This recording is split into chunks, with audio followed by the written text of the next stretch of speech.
Tuhan tuh masih melindungi Indonesia karena kita dia mengalami situasi paling chaos seperti yang jadi di Nepal. Siapkan 10 peti mati untuk para koruptor dan 1 peti mati itu saya pakai kalau ternyata saya korupsi.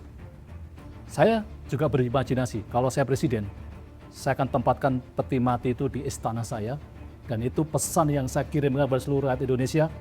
Jangan pernah kamu mencoba-coba berkorupsi, mempengaruhi kabinet saya untuk korupsi. Karena saya sudah melihat sepanjang hari, setiap saya ke kantor, melihat peti mati itu. Kalau begitu saya usul, Mana? harus diadakan satu kementerian lagi. Menteri Urusan Para Wamen.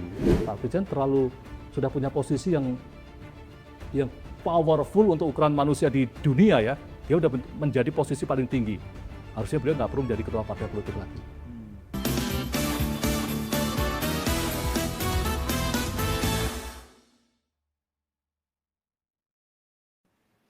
Halo teman-teman, apa kabar Anda? Senang sekali rasanya kita bisa berjumpa. Tentunya kami bangga bisa hadir bersama teman-teman dalam sebuah channel Mencintai Indonesia.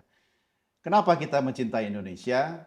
Saya, Anda, kita semua harus menjadi bagian dari republik yang kita cintai ini. Ini adalah sarana buat kita speak up. Mari kita berbicara, mari kita bersuara sebagai tanda cinta kita pada republik ini. Mencintai tidak selalu harus memuji atau menyanjung, tetapi kritik juga bagian dari cinta. Karena unsur cinta itu salah satunya adalah kasih, sayang, dan juga kritik.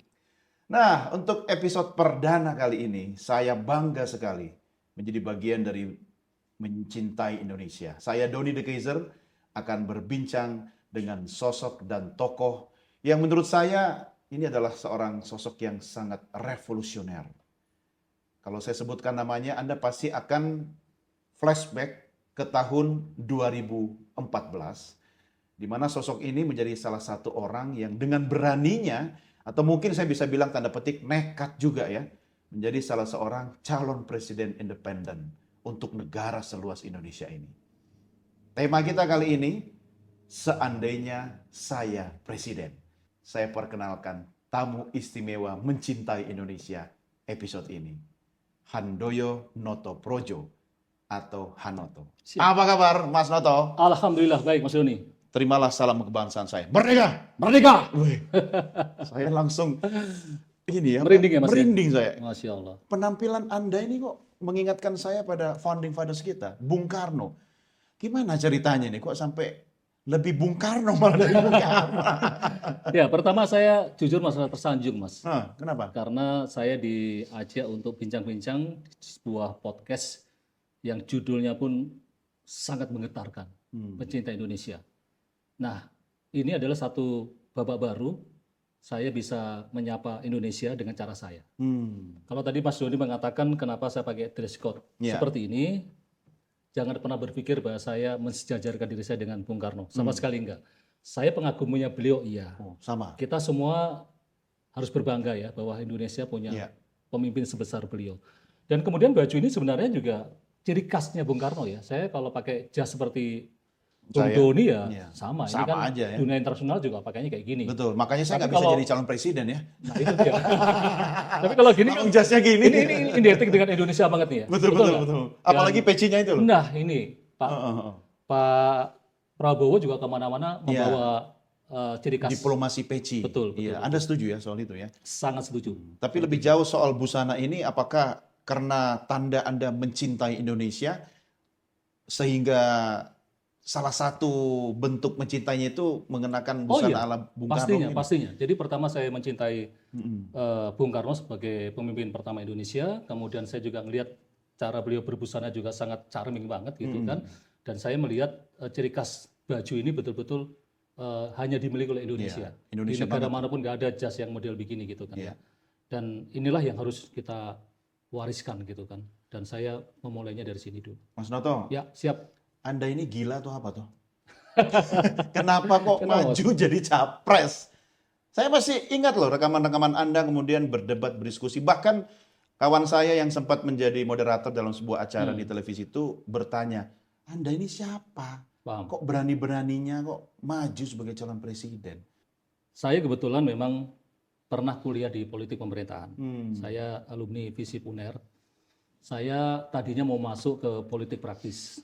Cuma pada waktu itu ada masalah keuangan yang membuat saya akhirnya nggak memberanikan diri. Kenapa? Karena saya paham begitu saya masuk ke politik praktis itu kan perlu amunisi kan. Iya, logistik ya. Dan akhirnya saya memutuskan melihat dari jarak jauh lah ya. Sambil saya bekerja sesuai dengan yang saya tekuni, saya menyaksikan pemerintahan dari Pak Harto ya. Karena kalau Pak Karno kan saya dengar ceritanya saja dari Pak Harto, kemudian pindah ke Pak Habibie dan seterusnya. Saya melihat bahwa rejim terus berganti, tapi saya merasa tidak ada satu perubahan yang signifikan terhadap Republik ini. Satu hal yang paling mendasar yang saya potret adalah presiden-presiden yang terpilih itu, ini menurut penilaian saya, mungkin subjektif ya. Boleh subjektif. Dia terjebak pada hutang budi. Sehingga pada saat mereka menjadi penguasa presiden, dia lebih mengakomodir koalisinya, mohon maaf, termasuk sponsor di belakangnya oligarki, dibanding dia betul-betul totalitas mengabdi dan melayani rakyat Indonesia. Ini ngomongin Wapres maksudnya. Wah, terjemahkan sendirilah. Nah, saya tiba-tiba berimajinasi gitu ya kan. Artinya ini kok bagaimana Indonesia ini ada seorang presiden yang dilahirkan oleh rakyat gitu. Oleh rakyat untuk rakyat gitu kan. Cuma kan konstitusi kita memang tiket itu sekarang harus melalui partai politik kan. Saya sendiri tidak berpartai politik. Saya cuma mencoba menawarkan. Ini juga sebagai satu cara saya melakukan pendidikan politik. Itu sebabnya dulu bikin kabinet juga ya. Oh iya, jadi saya nggak mau nanggung-nanggung. Pada waktu saya mengumumkan pidato politik saya langsung juga berimajinasi menyusun kabinet. Dan Mas Doni mungkin juga lihat jejak digital saya, kabinetnya pun juga nggak main-main, Mas. Saya kasih nama Kabinet Kurisera. Ya.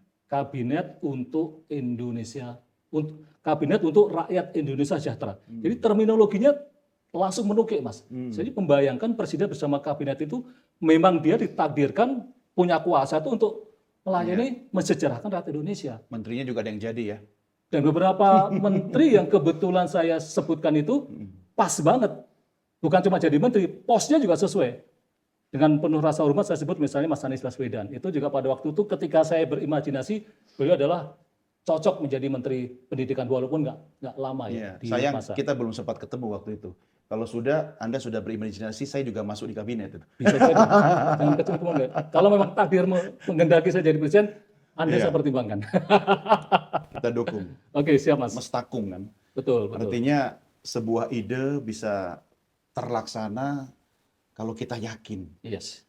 Tapi kalau Anda melihat Indonesia sekarang ini di bawah kepemimpinan Presiden Prabowo dan Wakil Presiden Gibran yang sudah hampir 1 tahun, sebenarnya Indonesia ini di mata Mas Noto itu seperti apa? Saya masih melihat Indonesia masih terjebak ritual rutinitasnya. Setiap 5 tahun ada pemilihan presiden dan wakil presiden. Tapi kemudian yang terjadi masih belum bisa memunculkan jati diri yang sebenarnya. Masih ada keterikatan dengan rezim-rezim sebelumnya. Kalau saya sederhanakan antara puas, belum puas, setengah-setengah atau gimana kira-kira? Ya, saya harus jujur setengah puas lah. Setengah puas. Saya tidak menafikan bahwa di masa Pak Prabowo ada yang baik, tapi ada juga yang kurang baik. Dan podcast Mencintai Indonesia ini cara yang sangat elegan menurut saya. Bagaimana kalau kita memang mencintai Indonesia, mari kita suarakan, jangan cuma diam. Jadi ketika saya mengambil inisiatif membayangkan bahwa saya seandainya presiden itu tidak dalam posisi saya untuk mendowngrade siapapun ya. Ini hanya sebuah imajinasi, tapi sebenarnya kalau kita tanya sama anak-anak kita, banyak loh yang mereka punya cita-cita dari presiden. Oh iya. Dan itu nggak salah. Tidak salah. Semua warga Indonesia punya hak untuk menjadi presiden. Betul. Iya kan? Jadi atau tidak, yaitu semesta dan Allah Subhanahu Wa Taala yang menakdirkan kan. Tapi jangan lupa Mas, segala sesuatu dimulai dari visi atau impian atau imajinasi. Tinggal bagaimana berani mewujudkannya kan. Betul. Jadi goal setting itu penting karena itu yang menjadi latar belakang kita bergerak. Kalau kita nggak punya tujuan, goal setting ya kita datar-datar aja.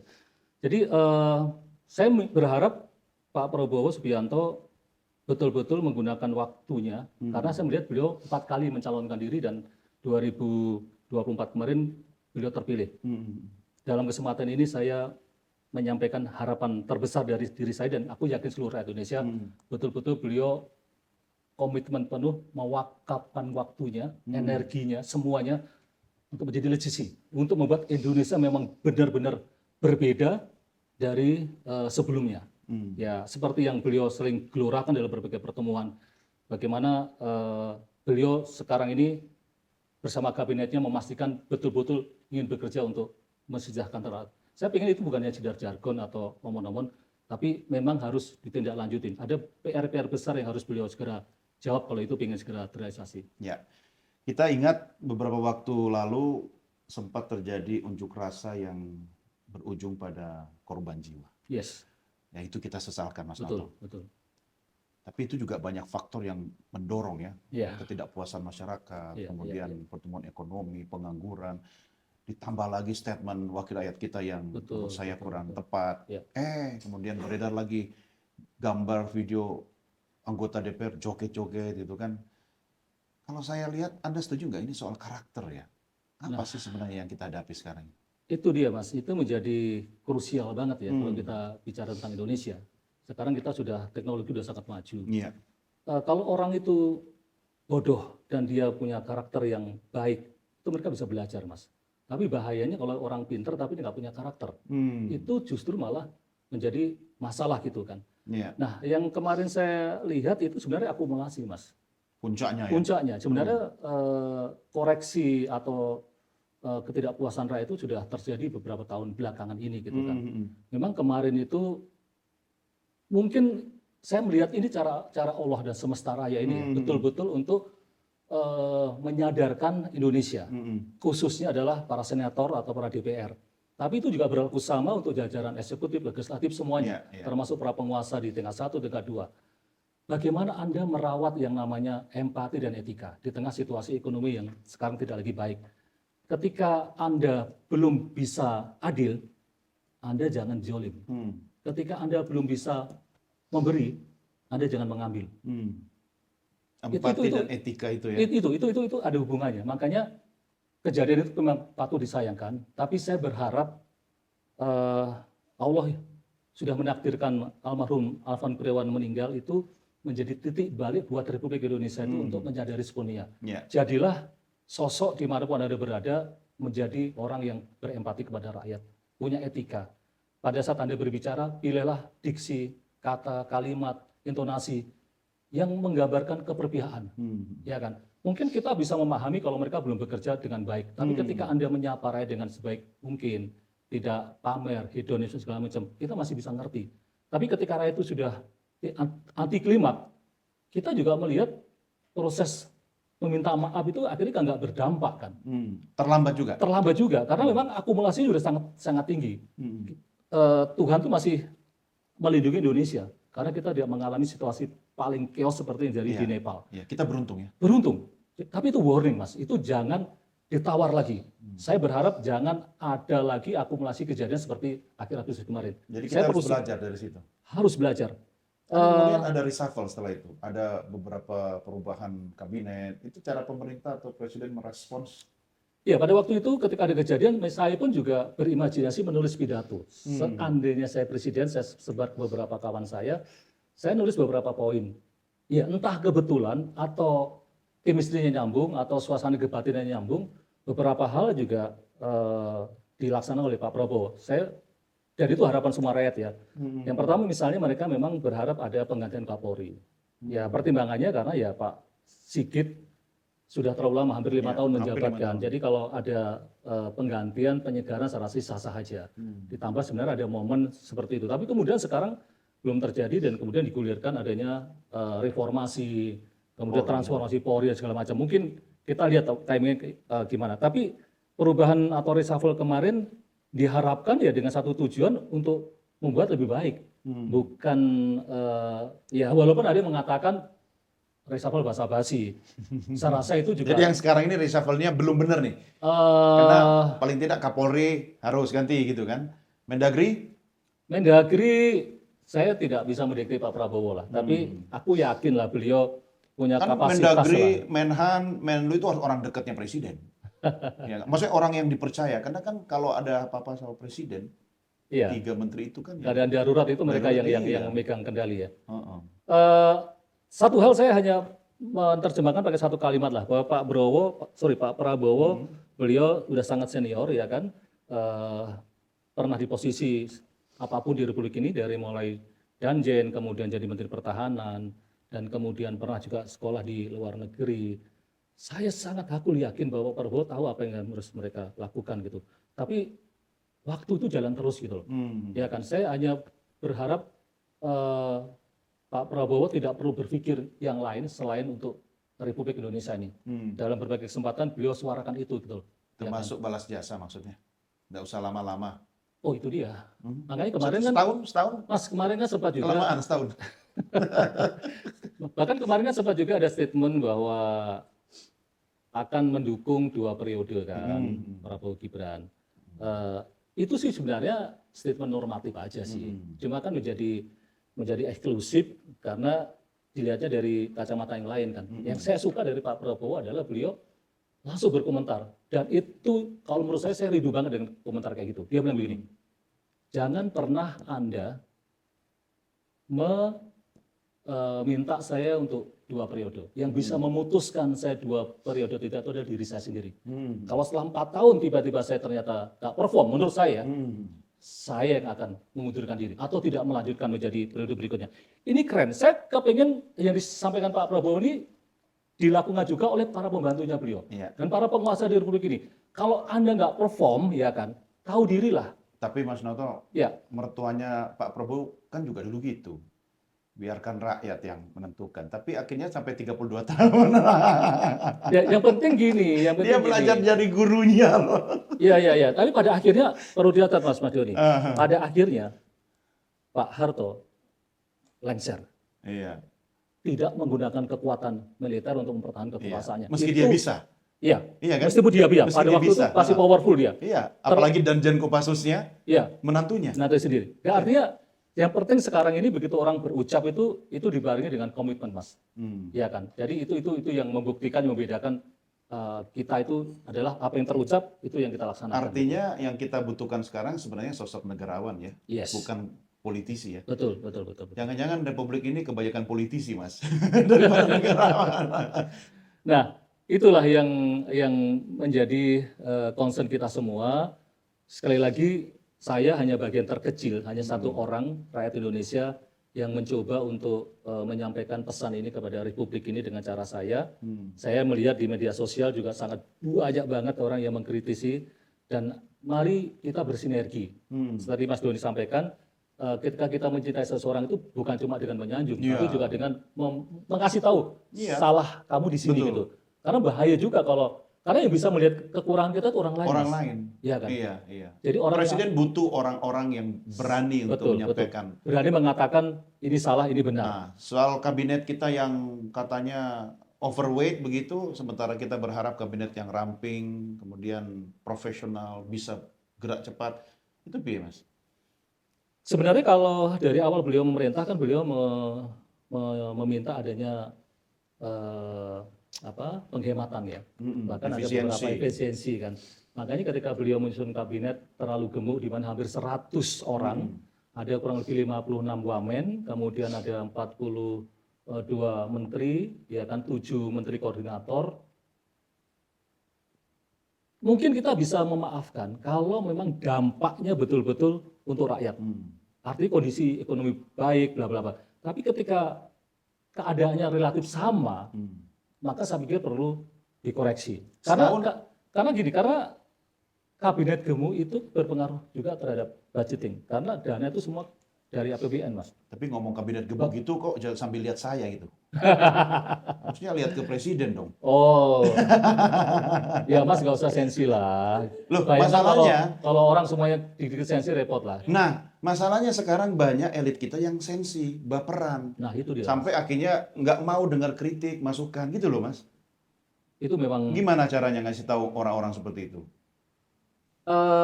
Kita sebenarnya harus mulai dari pendidikan sih, Mas. Ya kan, pendidikan. Jadi di Indonesia ini bolak-balik ganti rejim, ganti menteri, tapi kok saya merasakan tidak ada budaya malu ya, Mas ya. Nah, itu yang paling krusial gitu loh. Jadi saya sih menantikan sebuah kondisi dalam sebuah kerjasama, baik itu menteri sama presiden kan sangat mungkin dalam perjalanannya mungkin nggak ngeklik ya Mas ya. Nggak ngeklik itu bukan karena kita nggak support presiden misalnya, tapi mungkin dia punya program yang barangkali ini harus dieksekusi, tapi dengan pertimbangan politik ini misalnya nggak bisa dijalankan. Yeah. Maksud saya kalau saya jadi menteri, saya berani meletakkan jabatan itu karena untuk apa saya tetap setia kalau ternyata program yang saya gagas, yang saya tawarkan dan untuk membuat perubahan itu nggak disetujui gitu Itu ya. kalau panjenengan yang jadi menteri. Iya. Nyatanya yang sekarang di kabinet ini kan nggak merasa perlu untuk meletakkan jabatan. Loh enak lo jadi menteri, meski 1 tahun atau meski cuma berapa bulan sebelum kemudian pakai rompi KPK kayak temannya panjenengan masih ingat?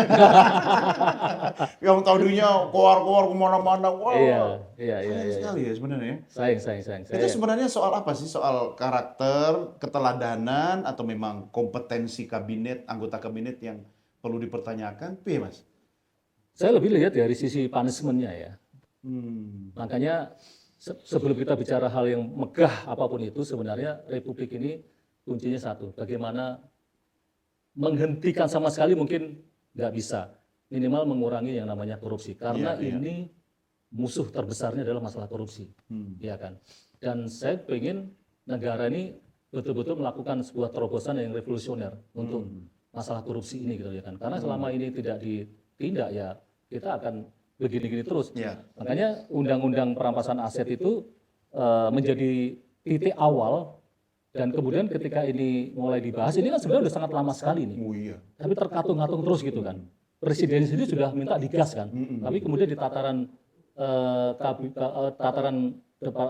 DPR kan tarik ulur. Kan kemarin main semua di sana. Mas Dwi kemarin juga lihat kepada waktu rapat paripurna berapa yang absen Mas. Iya. Saya nggak ngerti. Padahal baru kejadian akhir Agustus kemarin. Mestinya kan berubah.